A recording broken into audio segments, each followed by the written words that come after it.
Stunning news today on the front page of the New York Times. Pulitzer Prize winner Mark Mazzetti reports that Saudi Arabia has told the U.S. government that it will sell off hundreds of billions of dollars worth of American assets held by the kingdom if our Congress passes a bill that would allow the Saudi government to be held responsible for the attacks on September 11.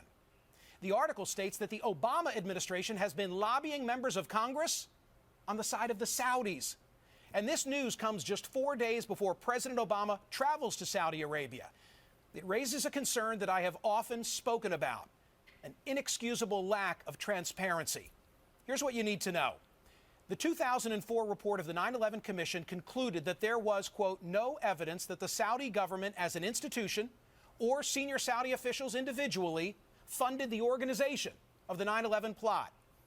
But two 9/11 Commission members, former Senator Bob Kerrey and former Navy Secretary John Lehman, have both told me on my radio program that the Commission did not exonerate Saudi Arabia.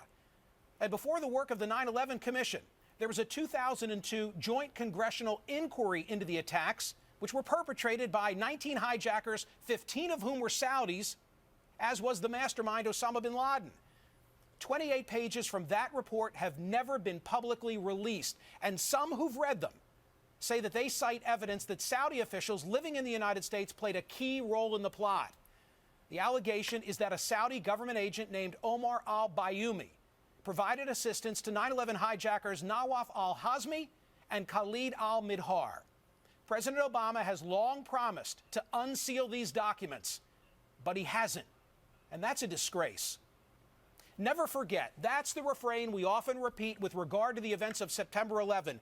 But until there's full disclosure and total transparency about what occurred, the words are an empty promise that are made to the victims and their families.